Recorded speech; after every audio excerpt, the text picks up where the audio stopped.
Assalamualaikum warahmatullahi wabarakatuh. Kami dari kelompok 5 akan menjelaskan tentang bakteri. Saya sendiri bernama Marima, kemudian ada kawan saya bernama Sanimah, dan ada Zahratul Intan. Nah, saya akan menjelaskan sedikit tentang pengertian bakteri. Jadi, bakteri merupakan salah satu jenis mikroorganisme yang tidak bisa dilihat oleh mata langsung. Yang berarti bakteri tidak dapat dilihat dengan mata telanjang. Bakteri merupakan organisme yang jumlahnya paling banyak dibandingkan makhluk hidup lain dan tersebar luas di dunia. Bakteri memiliki ratusan ribu spesies yang hidup di darat, laut, udara, dan tempat-tempat yang ekstrim. Kemudian ada ciri-ciri bakteri. Nah, bakteri memiliki ciri-ciri yang berbeda dengan makhluk lain. Di antaranya organisme uniseluler, yang berarti bakteri itu bersel satu. Kemudian prokariot atau tidak mempunyai membran inti sel. Kemudian tidak mempunyai klorofil.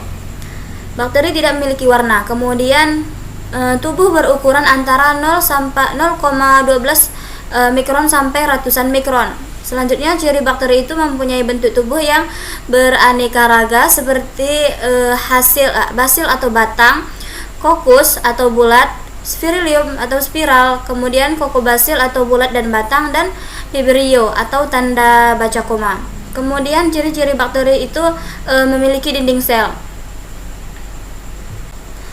Nah, bakteri itu hidup dengan bebas ataupun parasit, yang berarti bakteri itu bisa menumpang di sel-sel inang lainnya. Kemudian hidup di lingkungan yang ekstrim seperti mata air, panas, sawah atau gambut karena dinding selnya tidak mengandung peptidoglikan.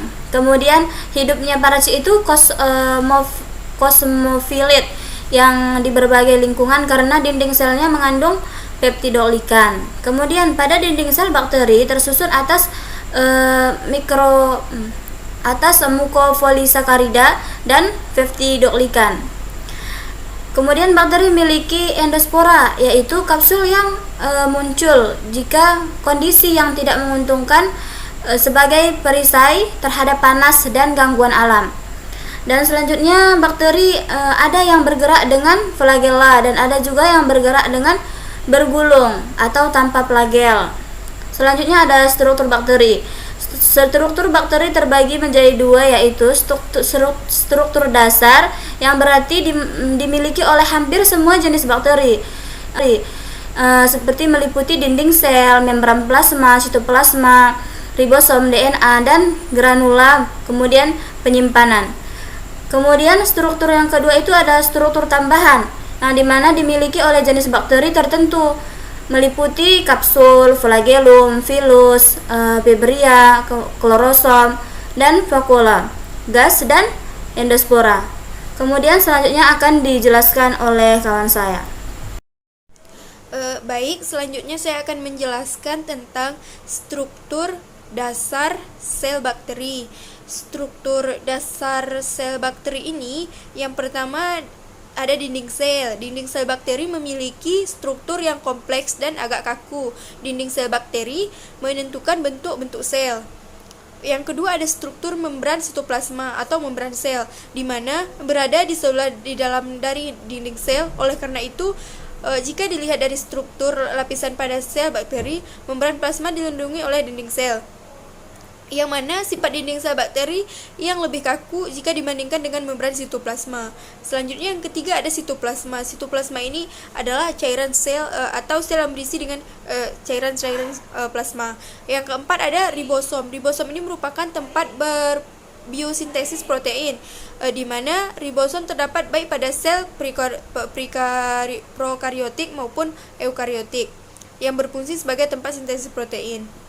Yang kelima ada granula penyimpanan. Granula penyimpanan karena bakteri menyimpan cadangan makanan yang dibutuhkan. Selanjutnya ada struktur tambahan bakteri, flagella. Flagella tunggal atau sama dengan flagellum adalah filamen yang memanjang ke arah luar sel. Flagel merupakan alat gerak bakteri sehingga bakteri dapat bergerak dan berputar. Selanjutnya ada pili dan fimbriae. Banyak bakteri gram negatif memiliki appendix mirip rambut yang lebih pendek, lebih lurus dari flagella dan digunakan untuk pelekatan dan transfer DNA daripada untuk transfer DNA daripada untuk motilitas. Struktur ini mencangkup protein yang disebut pilin. Struktur pilin ini terdiri atas dua tipe, yaitu pili tunggal atau pilus dan Fimbriae tunggal 1 atau Fimbria. Kemudian ada kapsul.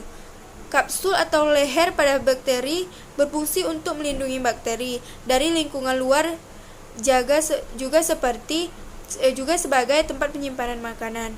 Kapsul atau selubung lendir merupakan suatu lapisan di permukaan luar sel yang terbentuk dari akumulasi senyawa-senyawa yang kaya akan air. Contohnya, bakteri yang memiliki kapsul terdapat pada bakteri Pneumococcus sp.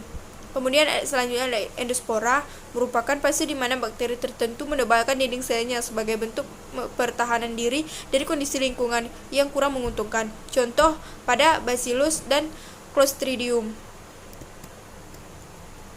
Baik, selanjutnya saya akan menjelaskan tentang bentuk bakteri.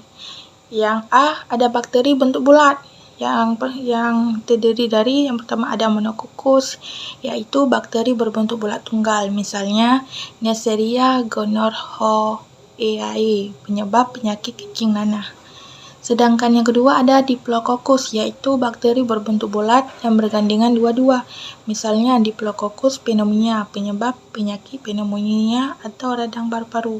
Sedangkan yang ketiga ada Starkina, yaitu bakteri berbentuk bulat yang berkelompok 4-4 sehingga bentuknya mirip kubus. Sedangkan yang keempat Streptococcus, yaitu bakteri bentuk bulat yang berkelompok memanjang rantai.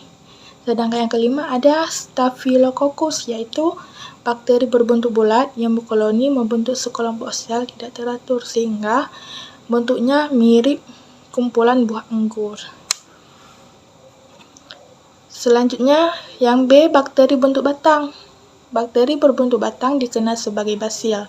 Kata basil berasal dari kata bacillus yang berarti batang. Bentuk asil dibedakan atas. Yang pertama ada basil tunggal, yaitu bakteri yang hanya berbentuk satu batang tunggal, misalnya Salmonella typhi, penyebab penyakit tipus. Sedangkan yang kedua ada Diplobasil, yaitu bakteri berbentuk batang yang bergandengan dua-dua. Sedangkan yang ketiga Streptobasil, yaitu bakteri berbentuk batang yang bergandengan memanjang membentuk rantai, misalnya Bacillus anthracis, penyebab penyakit antrak. Selanjutnya yang C, bakteri bentuk spiral. Yang pertama spiral, yaitu golongan bakteri yang bentuknya seperti spiral, misalnya Spirillum. Yang kedua ada Vibrio. Ini diangkat sebagai bentuk spiral tak sempurna, misalnya Vibrio cholera, penyebab penyakit kolera. Yang ketiga ada Spiroseta, yaitu golongan bakteri berbentuk spiral yang bersifat lentur. Pada saat bergerak, tubuhnya dapat memanjang dan menggerut. Selanjutnya ada faktor-faktor yang mempengaruhi pertumbuhan bakteri. Yang pertama ada suhu, yang kedua derajat keasaman atau pH, yang ketiga konsentrasi garam, yang keempat sumber nutrisi, yang kelima zat sisa metabolisme, dan yang keenam zat kimia. Dan selanjutnya ada peranan bakteri. Yang pertama pembusukan, contohnya Escherichia coli. Yang kedua penyubur tanah, yang ketiga berperan dalam siklus nitrogen sebagai bakteri pengikat nitrogen. Yang keempat berperan dalam proses pembusukan sampah dan kotoran hewan sehingga menghasilkan energi alternatif berupa biogas. Baik, cukup sekian dari kelompok kami. Mohon maaf apabila terdapat kesalahan. Kami mohon maaf. Assalamualaikum warahmatullahi wabarakatuh.